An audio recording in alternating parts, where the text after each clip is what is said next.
Shalom, welcome to our final installment in a series of called it spiritual warfare. And we're looking at very briefly how the thought of the righteous, which has been purified and clarified, becomes a channel for the elevation of the sparks of creation, which is why God assigned man this particular realm to work in, the realm of the mixture of good and evil, because only in a world mixed with good and evil can a pure being elevate that world. And that gives man reward, and reward gives man purpose and direction, and ultimately the fulfillment of creation in the partnership with the Creator. So the tzaddik is lifting the sparks, and we, as people on their path, or trying to be, understand more about our own struggles of strange thoughts, what he calls machshava zara, that these strange thoughts are actually sparks from the original fallen creation that have worked their way down through the generations into the lusts and the fallen fears of this world. And that's where we're mostly working, because that's where we have to begin. But once a tzaddik gets to the level that he's really like the general of the spiritual warriors, then he's going into the places that we're going to look at tonight, which the Rebbe calls the machlokot, or the controversy, the arguments at the highest level, like the machloket between the Jewish people and the nations of the world, between the Jewish people and themselves, the Jewish people and the Erev Rav, who are the false Jews that can dress up as Jews, as we see, and so these are the big controversies, the big warfare, where the tzaddikim are entering and giving their lives in order to fix those places. So, but the point we're going to begin is near the last half of the Torah. But there is a case where the tzaddik is not able to yet elevate the thought that he receives in his mind, because it's from a controversy that's higher than his present level. In other words, you can't fix above your pay grade. You can fix at the level that you're at, then you move to a new level, then you have to fix at that level, then you move to a new level, and you keep fixing up every step of the ladder. But there are times where the tzaddik will get thoughts from a level that's high above him, and you say, well, why does he get the thought if he's not able to fix it? So the answer the Rebbe gives, ki yesh kabbalah biyadi, I have a personal tradition. That means he got it from the Baal Shem Tov, or from some other great hidden tzaddik, or sometimes even from an angelic visitor. But he has a tradition that he received in his hands, ki yesh achloket al ezer tzaddik, when there is a machloket on somebody. There's these arguments and controversies all the time on righteous people. Of course, there's controversies on unrighteous people, which are good because they bring those unrighteous people down. But when the righteous people get a machlok, it's only to push them up higher. And so now, when there's a machloket on a certain rabbi, a certain sage, a certain righteous person, a controversy on him, someone else will hear about it. And then he'll get strange thoughts. The strange thoughts are, well, maybe the guy's not so righteous, or maybe he deserves it, or maybe, we start to judge people when we hear stories about them as if we're involved in the story in that way. It's not our job to judge anybody. That's God's job. He's the judge. Let him judge. But when we hear stories that it fills our imagination, because our imagination is not purified, that's the place of the mind that needs purification. That's called your isplakaria she'ena me'ira, the shining lens that's not so clean. It's not shining. That's the imagination. That's the filter of the mind that connects us to the upper worlds. We need to purify that filter. And when it does get purified, then you start to see truth for what it is. And you start to receive thoughts from other places that are even higher than us in order to understand where the problems are and where we need to pray. Because when we pray, we have the ability to elevate ourselves to a much higher level than we normally are. And then we can attach to the argument. So let's say you have an argument going on in Israel between the religious and the non-religious about the draft. That's a pretty big one, right? Or between judicial reform or not to reform. That's another huge one. It really put Am Yisrael in a very difficult place. Those controversies have sparks from the beginning of time, playing themselves down through the spiritual into the physical, through the generations. So we're not talking about just yesterday's argument between a judge and a lawyer and a rabbi. No, we're talking about the roots of the problem from the beginning of humanity, the beginning of the Jewish people, the beginning of the redemption. Okay, which was, of course, the first redemption is Egypt. And that's where the Erev Rav was formed and became attached to our nation. And they were generally mixtures of Egyptians that married Jewish women or Jewish men that married Egyptian women. It's not a new story. Okay, but nevertheless, he gets this thought, this other outside righteous person, and he hears about it. And now he's like, it hurts in the heart to hear controversies about your friends, about people you love.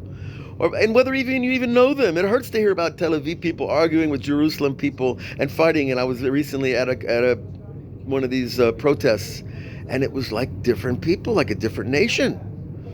The way they looked at me, maybe I looked like I came from a different nation. but that is painful to see people that your heart wants to love, and they're closed. They're not looking at you, and they're not smiling, and they're not interested because they have an agenda. And I believe that agenda is imported from other sources, which the Rebbe says you can get, whether you know it or not. But when you go after the agenda because you have a certain perspective, then there's flack involved, right? Nonetheless. So when he gets these thoughts, he wants to elevate them. We want to fix them. We want to heal.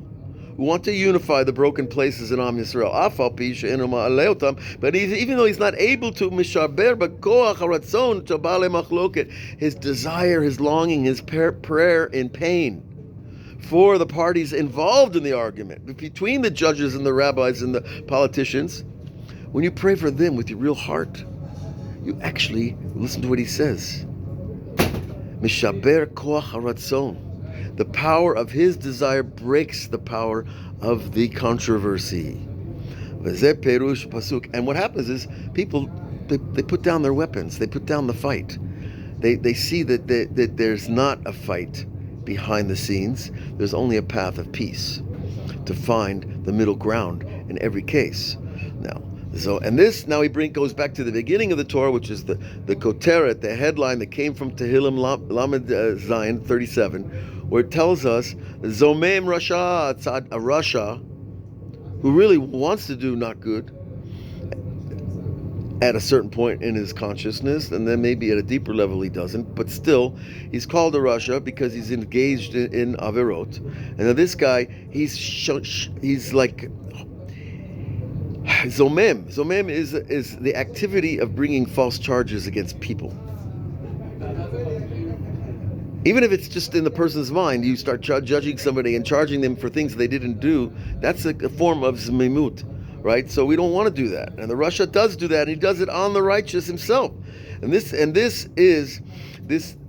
creates a false thought, a machshava zara, a strange thought, to the tzaddik, and it arrives in his brain. The righteous person's pure brain gets that idea that there is somebody behind the scenes who's not righteous, pouring poison into the realm of thought. So the tzaddik grinds his teeth because he's got a battle on his hands. Because if you have a bad thought about something and you don't fight it, it leaves behind a trace of its poison. And when you know that, and you know your heart and your mind are pure or want to be pure, just the wannabe is good enough, then you do not allow those negative thoughts just to fly through your brain. You catch them and you say, no, that's not true. And you pray about it, and you release it into the garbage bin. But these but the tzaddik in our example, he wants to elevate the machloket, the argument, the controversy, like we mentioned, on national issues especially, or between a husband and a wife as well. He wants to elevate that argument. But Hashem misaklo, but he's not able to. He's not able to, and Hashem laughs with him.